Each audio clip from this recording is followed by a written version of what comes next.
¿Cuánta comida se bota en el mundo al día de hoy? 1 de cada 3 productos de comida que se hacen se botan a la basura. Una de las razones por las cuales este número no es tan fácil de obtener es porque las empresas lo cubren. Viejo, yo juraba que me iba a decir el 10%, el 15%. Bueno, se le partiría el corazón de saber cuántos animales y seres vivos fueron criados, engordados y matados para botarlos completos a la basura. Se me generó un quiebre interno. Y me di cuenta que yo toda la vida había hecho negocios para ganar dinero. Todo este sacrificio personal se siente distinto cuando es por un fin que busca dejar un mundo mejor del que lo encontré. Goodmill está intentando resolver un problema que las mismas empresas no transparentan porque evidencia ineficiencias. ¿Cuál es la diferencia entre una startup tecnológica y un negocio tradicional? Los negocios tradicionales luchan por resolver un problema que ya tiene solución. La startup busca resolver un problema que no se ha resuelto todavía. ¿Qué es por lejos lo más difícil de emprender una startup? Para mí, levante la mano el que quiere una clase de emprendimiento y ser un empresario exitoso. Hace unos días me sonó el teléfono y era este tipo que está acá. Quería hablar conmigo porque necesitaba conectarse a los software de sus clientes porque todos los días desperdiciaban un montón de comida. Ya.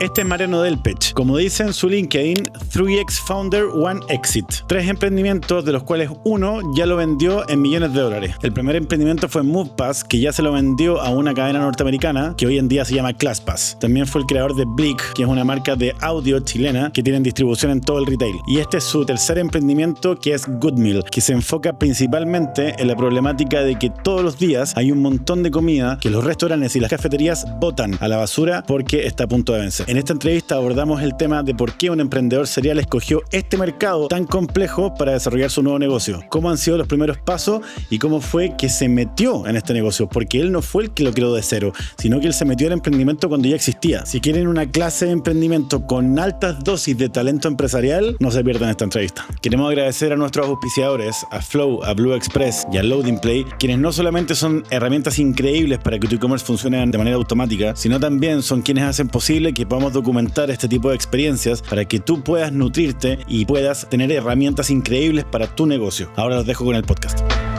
Yo quería preguntarte cuánta comida se bota en el mundo al día de hoy, por día. el tema del food waste es algo relativamente nuevo. De hecho, no hay tantos estudios tan acabados. La FAO es una de las grandes organizaciones que se toma como referencia y manejamos magnitudes porque no hay un número específico, ¿no? Sobre todo porque también algo que vamos a desarrollar más. Goodmill está intentando resolver un problema que las mismas empresas no transparentan porque evidencia ineficiencias. Sí, pues. Entonces, una de las razones por las cuales este número no es tan fácil de obtener es porque la empresa lo cubren. Y aparte que no es fácil de reconocer, po. No es fácil de reconocer, no es bueno reconocerlo. Entonces hay muchas cosas, pero en el fondo a grandes rasgos, como magnitudes que son brutales, 1/3. Un tercio. 1 de cada 3 productos de comida que se hacen se botan a la basura. Es una locura. Y sobre todo... Viejo, yo juraba que me iba a decir el 10%, el 15%. No, es una locura. Es una locura. No. Y es más, te doy un dato a ver si es que te duele igual que a mí. A mí por lo menos me pasa 2 cosas con esto. El tema ambiental es evidente, pero siento que es algo como súper lejano a como la naturaleza quizás humana y nos cuesta mucho como empatizar con eso o que nos duela tanto. Pero yo sí tengo 2 bajadas que para mí en lo personal son las que más me duelen respecto a esto. Por un lado... es que dentro de ese tercio, ya lo que nos pasó trabajando con los supermercados, es que se te partiría el corazón de saber cuántos animales y seres vivos fueron criados, engordados y matados para botarlos completos a la basura. Es una locura. La cantidad de carne que los supermercados botan es una cosa que de verdad es una patada en la guata. Porque, de nuevo... las verduras, la fruta, todas esas cosas, tú dices, puta, qué pena, qué desperdicio. Claro, pero ser vivo y en las condiciones que todos sabemos que están los animales, donde hoy día somos todos mucho más conscientes, tú dices, puta, para botarlo a la basura.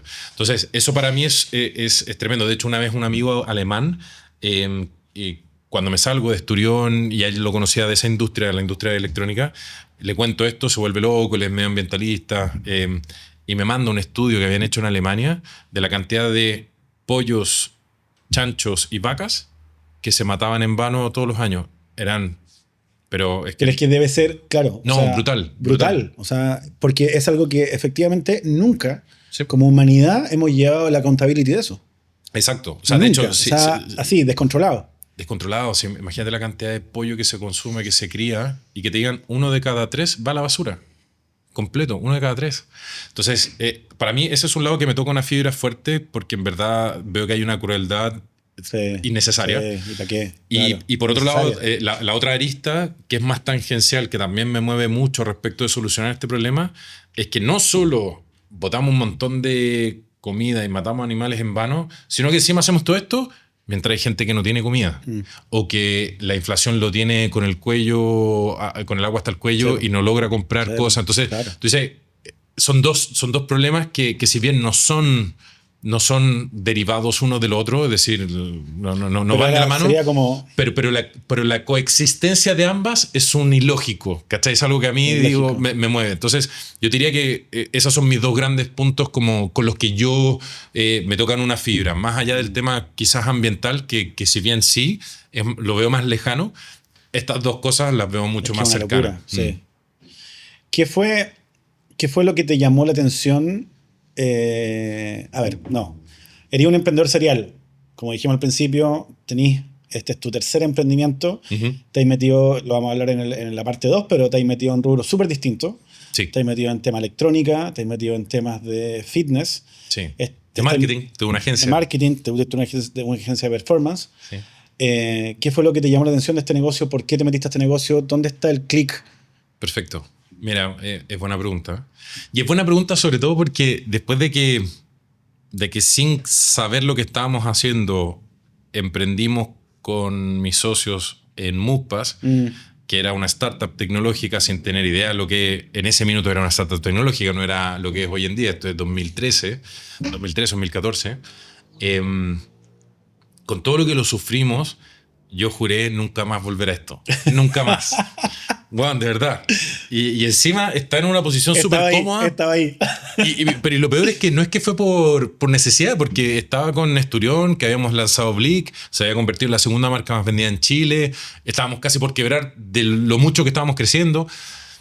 Y por eso doy ese contexto, porque es muy relevante tu pregunta, como qué fue lo que hubo. Y cacha que lo que me pasó fue que, después te puedo contar tras bambalinas de cómo pasó, pero haciendo todo el flash forward, cuando tengo la oportunidad de entrar en este proyecto y empiezo ya a involucrarme, ¿cachai? Me pasó algo heavy. Se me generó un quiebre interno. Y me di cuenta que yo toda la vida había hecho negocios para ganar dinero. Y ese había sido el fin. El drive. Exactamente, el objetivo y el fin. Okay. ¿Para qué haces esto? Para ganar dinero. Sí. Por lo mismo, nunca había hecho nada que realmente me matara. Yo la verdad que no era una pasión el tema de los productos de música, de electrónica, para nada.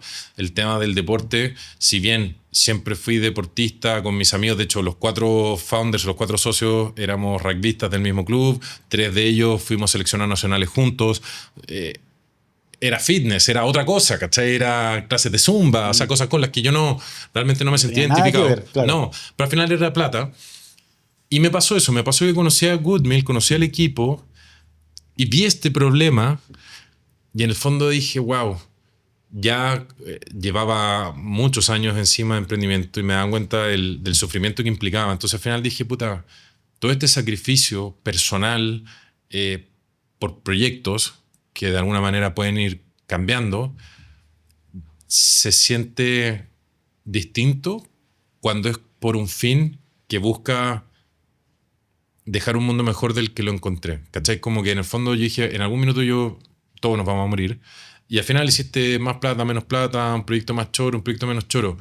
Pero como que en esa ecuación yo digo, puta, si dejé algo, si dejé un legado, si realmente logré en alguna medida, por más pequeño que sea, solucionar esto y que quizás menos animales hayan muerto en vano o quizás familias hayan podido alimentarse de mejor forma y tener acceso a comida que antes se botaba, puta, siento que en verdad todo ese sacrificio terminó valiendo la pena, porque en el fondo me di cuenta que esa ecuación se cumplía no si es que yo terminaba teniendo una mansión y un auto caro, sino se cumplía con esto. Entonces fue muy fuerte porque yo esto no lo tenía procesado.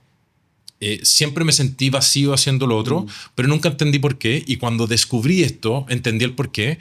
Y si ya antes se me hacía incómodo el andar, puta, después de esto fue inaguantable. Se me generó un quiebre muy fuerte. Cada vez me sentía más desconectado de los parlantes del retail, y sobre todo comprar y vender, porque sí, nomás para ganar plata. Sacarle espacio a la competencia. Al final, no sé si me explico, porque el retail es salvaje, esa weá es la jungla. Entonces, a medida que empecé a involucrarme en el proyecto en paralelo con Esturión, se fue gestando esto. Y hasta que llegó un punto en que, junto con otras cosas, me hicieron tomar la decisión de decir, ¿sabes qué?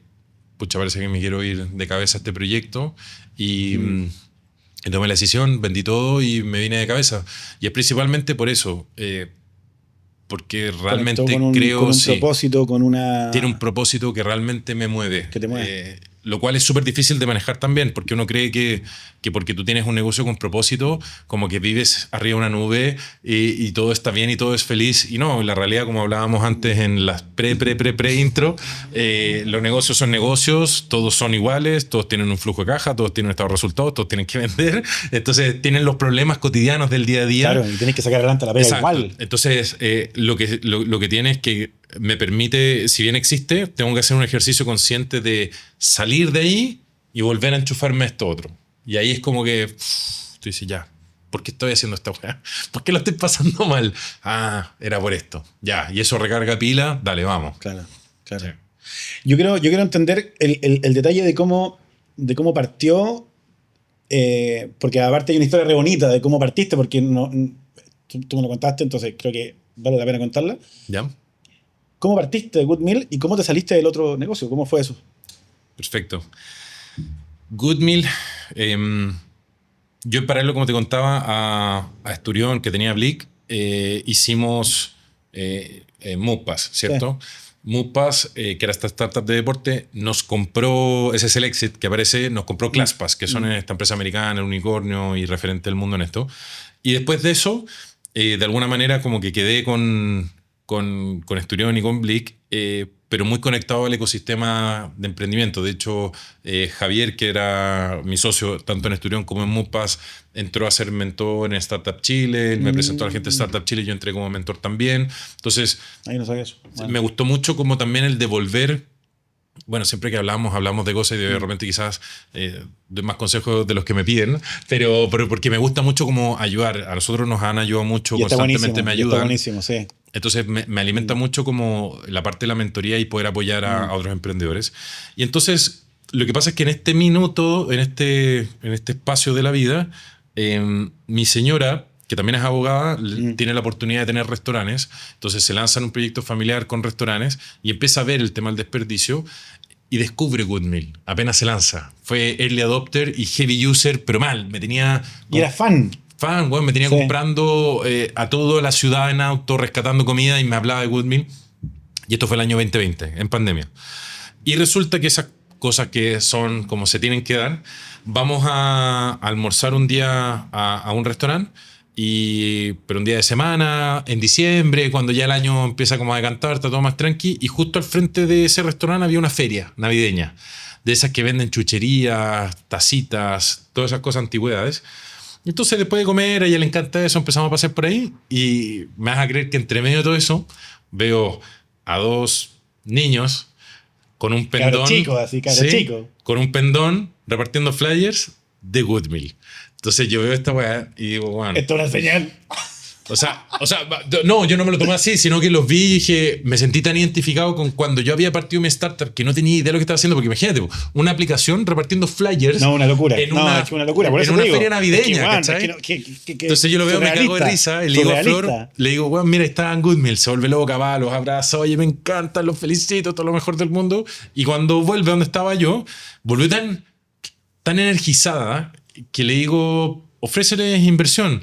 Y me dice, ¿sí, en serio tú crees? Y le digo, bueno, esos buenos que están ahí son los fundadores, te lo garantizo, porque mira lo que están haciendo, ¿cachai? Entonces, son los fundadores que están empezando y están cachando qué se hace.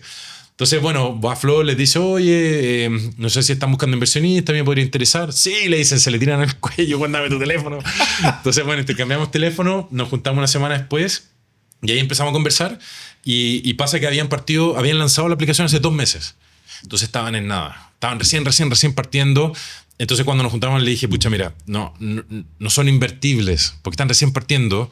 De hecho, incluso te diría que no les conviene tampoco aceptar inversión de nadie porque todavía están armando. Que es un tremendo consejo para la gente que está en esa etapa. 100%. Que creen que es como... Claro, mañana quiero $1 millón. Como pasa en Estados Unidos, que los fundadores de Nest, ponte tú, que después terminó siendo Google Home, claro, salen un ex Apple, un ex Google y un ex no sé qué, y con la idea de negocio ya levantaron 10 palos verdes. Claro. Pero eso pasa en Estados Unidos. Claro. No es mercado latinoamericano. Tal cual. Súper importante dejarlo claro.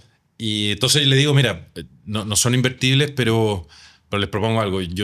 Me encanta ayudar a otros emprendedores. El modelo era muy parecido a mi emprendimiento anterior porque es un marketplace de 2 lados, de oferta y de demanda, B2C orientado. Entonces le dije, mira, creo que los puedo ayudar. Partamos de repente, yo los ayudo como mentor y vamos viendo. Y si en el camino hacemos match y ya en el fondo hemos recorrido un tiempo, invertimos. Entonces, bueno, efectivamente partí ayudándolos como mentor y ahí pasó eso. Conocí la misión, conocí lo que era estar involucrado con un proyecto de impacto positivo y me enamoré también del equipo. Vi un equipo donde no había ego, donde yo daba un poco como, oye, mira, en mi experiencia deberíamos hacer esto, y ellos iban y lo hacían rápido y eran buenos ejecutando. Entonces dije, oye, se empezó a generar una buena... Entonces, al final todo hizo sentido de invertir. Con mi mujer invertimos los dos, de hecho los dos somos socios, creamos una empresa, invertimos en Goodmeal. Y fue a tal nivel de match que pegamos que terminé entrando yo personalmente como late co-founder o como co-founder. De los 4 que somos, ya habían 3. Yo fui el último, principalmente porque todos los anteriores venían de empresas tradicionales. Nunca habían emprendido. Mira. Entonces yo tenía la experiencia. Fue la clave. Sí, teníamos como skill sets súper distintos y súper complementarios. Súper complementarios. Entonces, eso hizo sentido claro. y ahí entré como cofundador. Y al principio estuve a cargo de la estrategia, que era más como decía, como un rol más de advisor o de director, que trabajaba muy codo a codo con el CEO, más como en esto, ¿no? En cómo ir armando y qué decisiones hay que ir tomando y priorizando. También estuve muy involucrado en la primera ronda de financiamiento. Y esto en paralelo a que estaba de CEO en Blick, digamos, en Esturión. En el segundo emprendimiento. Que en realidad es el primero. Claro. El original. Ese es el real. Con ese martista así. A los 21 años, sí, imagínate. Sí, entonces, el primero, claro. Entonces nada, y bueno, como te conté, en algún punto esta brecha se volvió muy, muy difícil. Después hubieron una serie de cosas que hablaremos después de la segunda etapa, de problemas propios del negocio de Esturión, que era un negocio extremadamente duro en necesidad de capital. Entonces todo eso se conjugó para yo decir, ya mira, ¿sabes qué? Quiero dar un paso al costado. Me junté con mis socios, planteé mi posición. Uno de ellos dijo, yo quiero seguir. Entonces le vendí mi participación, que es quien sigue hoy en día y es el CEO. Bacán. Y me vine a Goodmeal y ahí por un tema de habilidades y de experiencia, en el fondo hicimos ciertos enroques y quedé yo como CEO porque el que estaba antes es muy bueno comercialmente, entonces él pasó a liderar el área comercial y como yo tenía más background en el cargo y sobre todo lo que también conversamos antes en experiencia financiera, como de administración de un negocio, tomé el sí, y eso lo vamos a dejar para la próxima, para otra parte, porque me parece que dijiste algo en la pre-intro. ¿No? Dijiste algo súper valioso, weón, que el CEO no puede tener como la carga comercial, sino que tiene que ser alguien un poco más neutro porque efectivamente el de la carga comercial, el que tiene la carga comercial puede quemar la empresa. Sí. Ya, eso lo vamos a dejar así como un spotlight para... Un spoiler. Un spoiler, sí. ¿Cómo fueron? Ya, entonces te metí a Goodmeal y... Sí. Te metí y de un día para el otro, de una semana para la otra, empezáis a meterte en la operación. ¿Cuáles fueron tus primeros objetivos? ¿Cuál fue la primera meta, el primer problema que quisiste, como decimos, vamos a atacar esto, por ejemplo? ¿Cachai? Bueno, lo primero es que, un poco lo que te decía, había un trabajo muy comercial y habíamos crecido mucho, pero había que meterle orden y entendimiento a los números del negocio, armar un poco los flujos. Entonces lo primero fue meterse ahí. Claro. Y para mí, como te decía, para mí esa es la mejor forma de entender un negocio. porque las palabras son súper bonitas, pero los números no mienten. Sí. Entonces, cuando tú ordenas una empresa, sea cual sea, en un estado de resultado y en un flujo, lo entiendes súper rápido cómo funciona y entiendes qué es lo que funciona bien, qué es lo que funciona mal, qué es lo que no funciona. Entonces, esa es la mejor forma de tener una radiografía de un negocio inicialmente.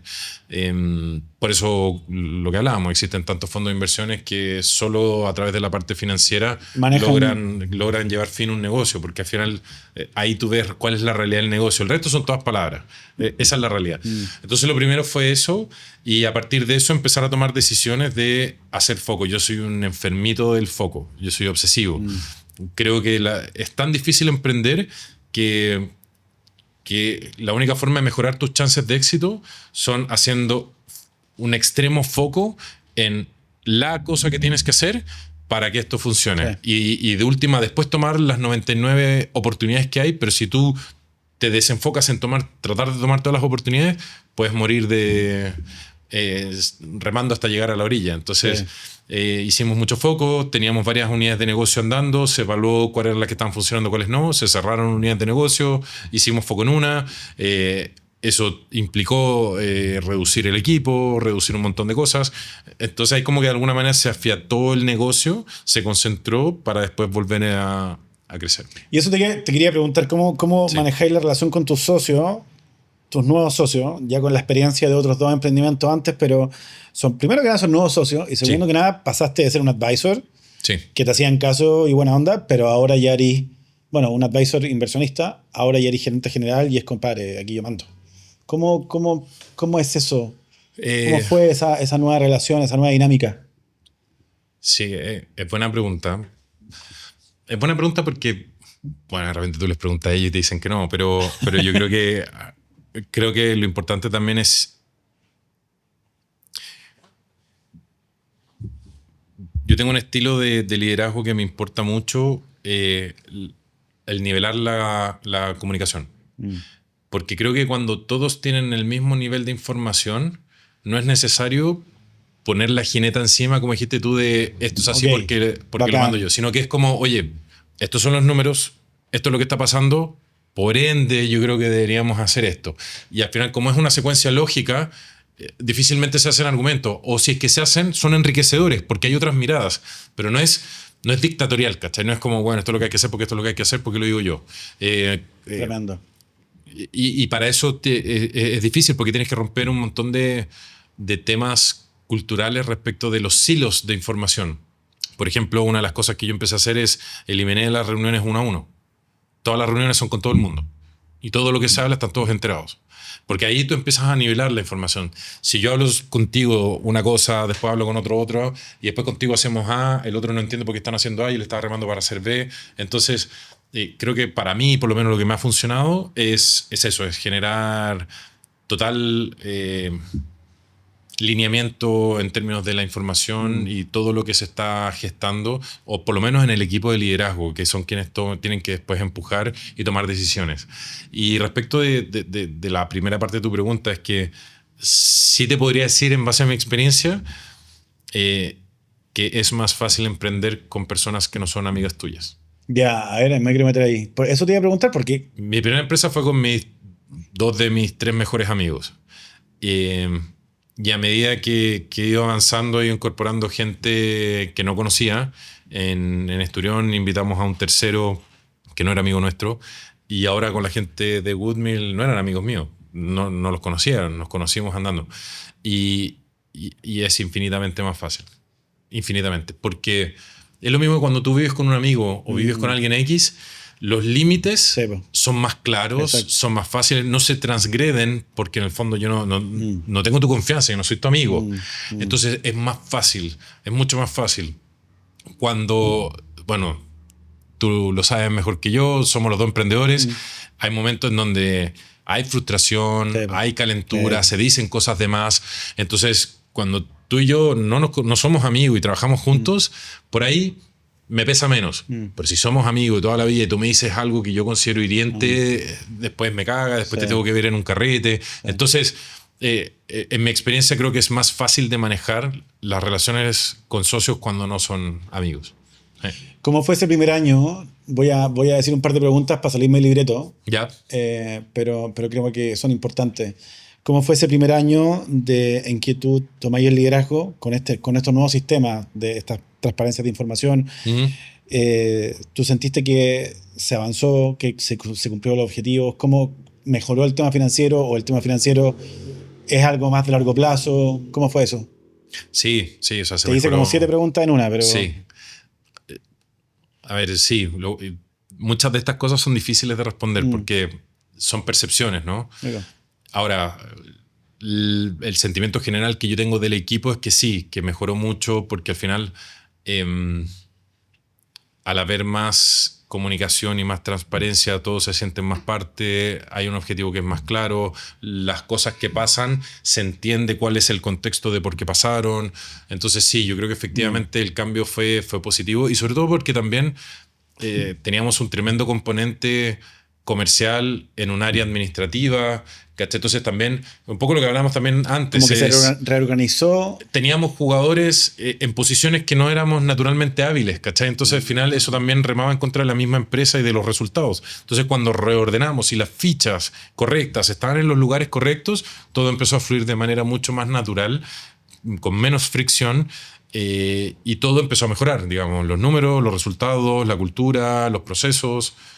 Tal cual. ¿Cuáles eran porque me dijiste que hubo que cerrar líneas de negocio o tomar decisiones que eran como a nivel comercial? ¿Cómo eran?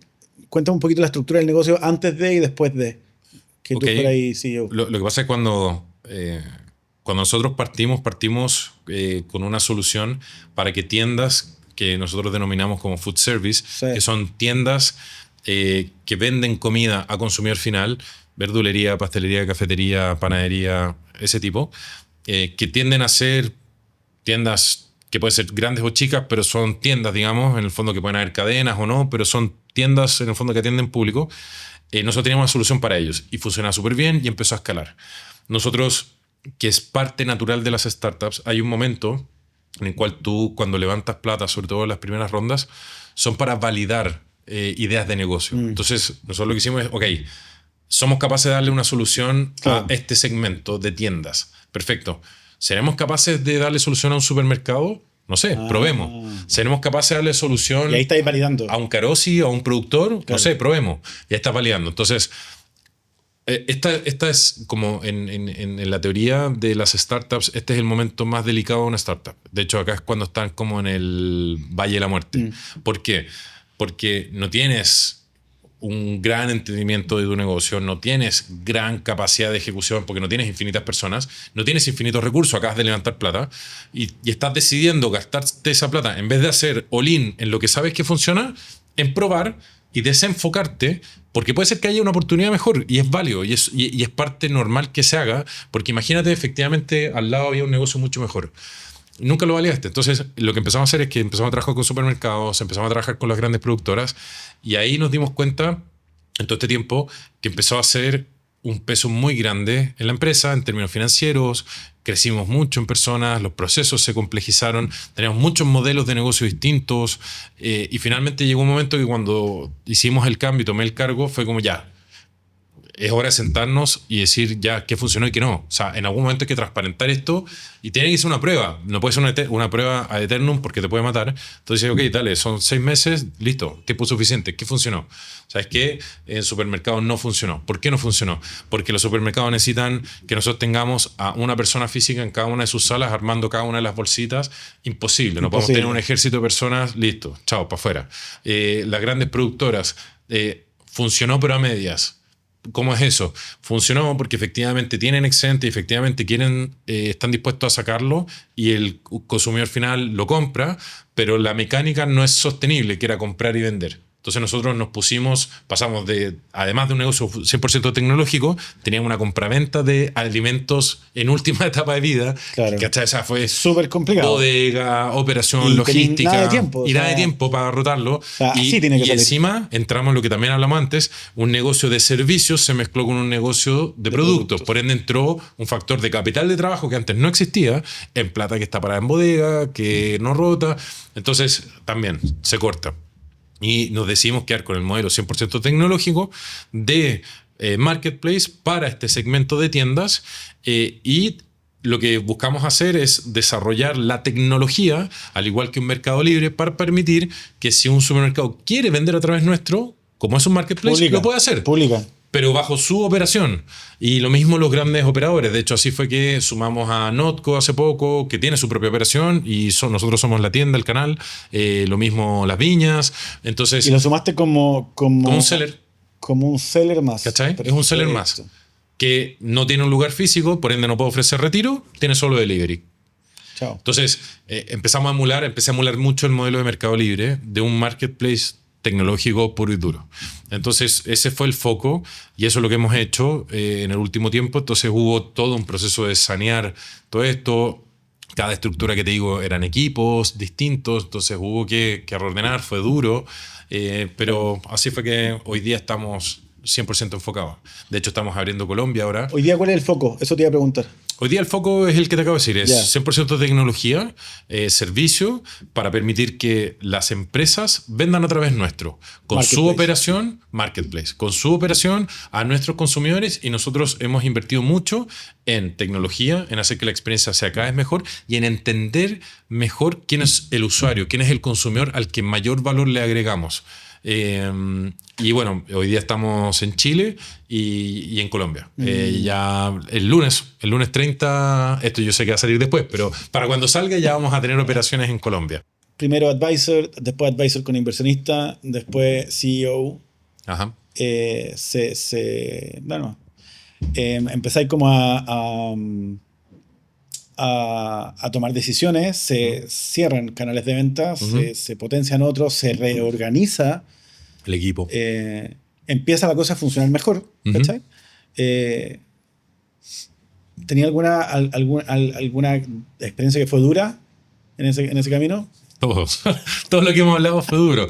Claro, ahora en un podcast se cuenta así nomás, pero o sea, lo hablábamos de hecho antes y un poco también del spoiler. Una cosa es saber qué es lo que está mal, otra cosa es entender financieramente qué es lo que hay que hacer y otra cosa es hacerlo.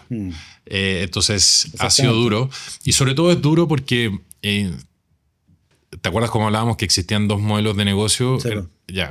A nivel, desde una mirada financiera están los negocios de producto, los negocios de servicio, pero podríamos decir que existe un tercero, que son las startups, porque si bien es un negocio de servicio, funciona con otras reglas.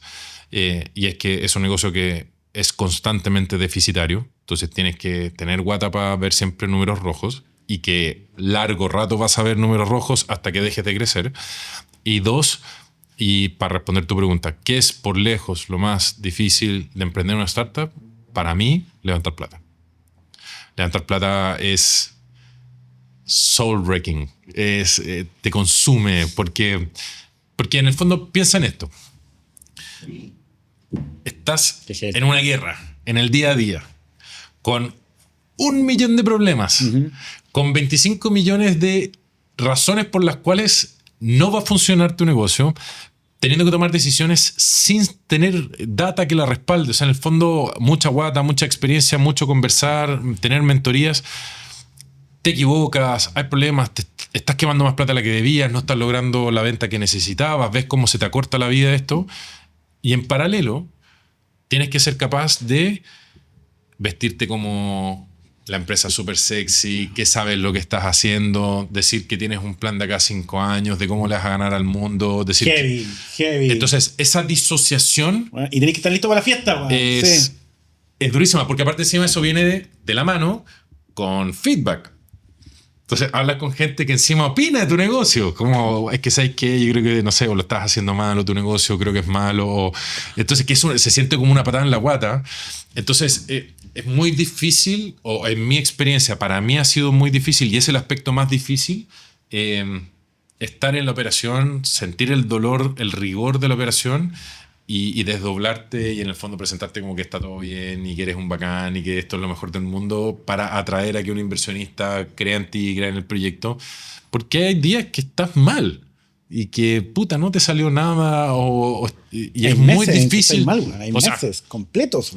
Correcto. Entonces yo diría que eso es heavy. De hecho, me he hecho de grandes mentores y a esta altura amigos, otros emprendedores, uno de ellos es un unicornio, y hablábamos todas estas cosas y normalmente, transversalmente todos pensamos lo mismo, sobre todo todos los CEOs, ¿cachai? Levantar plata es durísimo, porque aparte es un pololeo muy largo, se te puede caer en cualquier minuto, y de hecho uno de ellos me contaba que una de las formas porque yo le decía, estoy sufriendo mucho con esto, me está costando mucho, y de hecho él me decía, puta, no te veo brillando, y claro, pues si estás recibiendo, difícilmente vas a poder...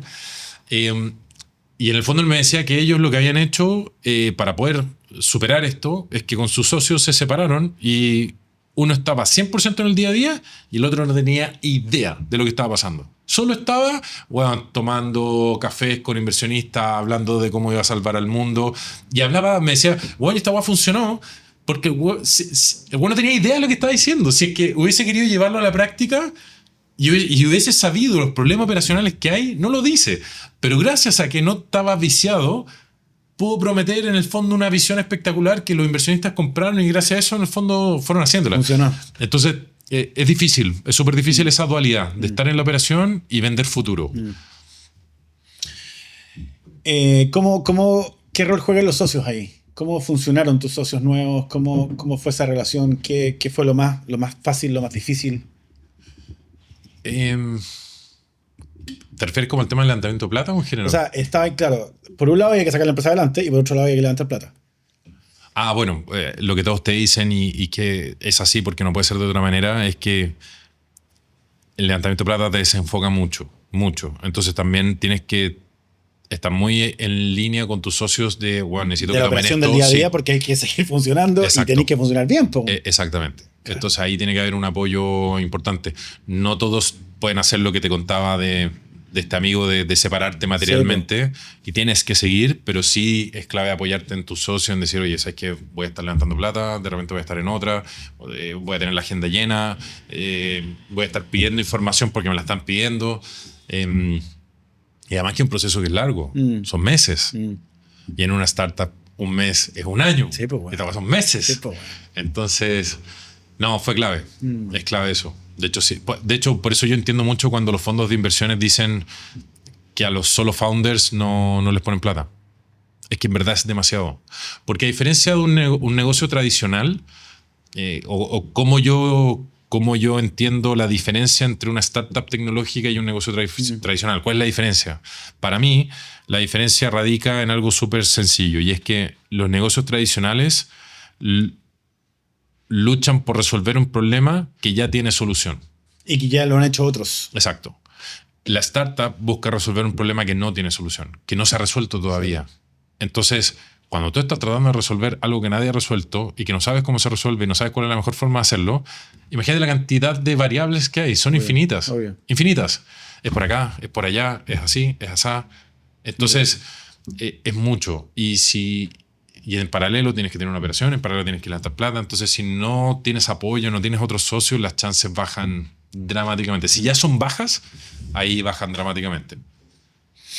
Tengo 5 preguntas que vamos a contestar rápido para cerrar esta parte. Perfecto. Y para cerrar todo el capítulo Goodmill.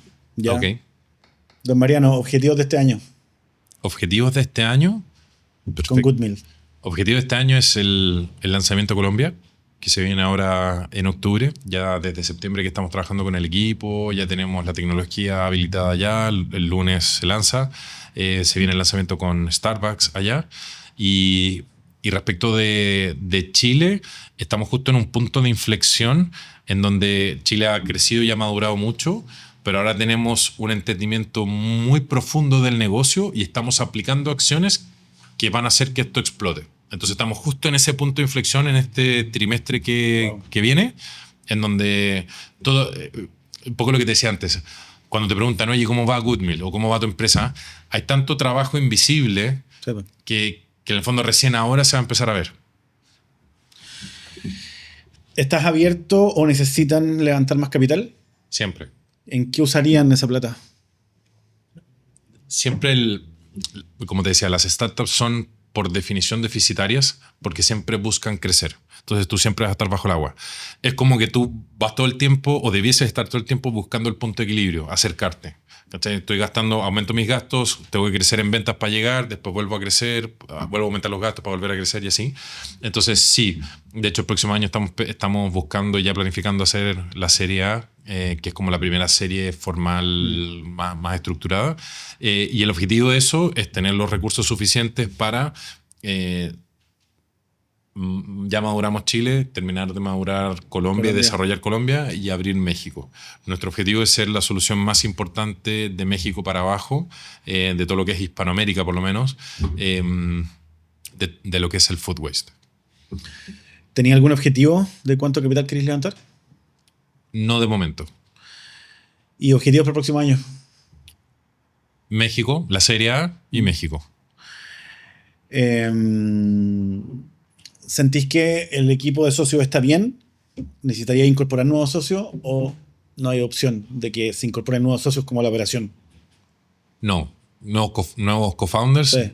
No, ninguna posibilidad. Ninguna posibilidad. O sea, a ver, no.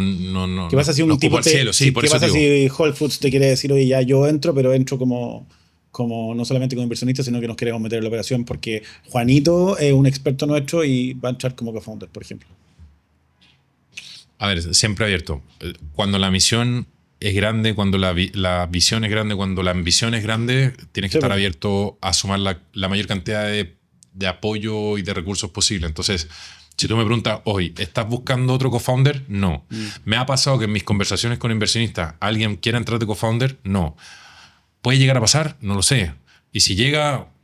O sea, bacán. Si llega, ponte tú, una inversionista gigante, me dice, ¿sabes qué, bueno? Te voy a poner un CFO que es un cabrón de finanzas. Digo, bueno, te lo paso ya. Ahí tenés. Ya, sí. Gracias. Entonces, sí, súper abierto. Ya, bacán.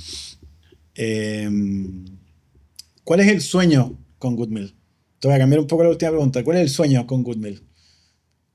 Partimos esta entrevista hablando de un propósito, hablando de algo que te cambió quizás la vida. Sí. Mi sueño... ¿Cuál es el sueño? Mi sueño es concretar eso. O sea, en el fondo es efectivamente...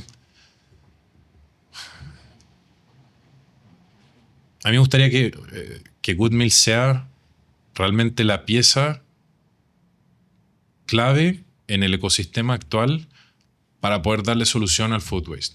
Hoy día tenemos una solución, pero me encantaría y estamos enfocados en crecer para el día de mañana, dar más de una solución para los distintos tipos de empresas y que no solo sea transaccional, sino también que facilite las donaciones, que facilite todo lo que se tenga que hacer, porque el problema es muy grande y no hay una solución. Hay muchos caminos y muchas soluciones porque son distintas las necesidades. Entonces, a mí sí me gustaría en algún minuto, y mi objetivo personal, no de negocio, personal, es un poco lo que te decía. Me quedo contento con que logremos que la gente pueda comer carne, porque son animales que no murieron en vano, pero me puedo morir tranquilo si es que logro juntar la brecha de la gente que necesita y realmente ser un apoyo para ellos.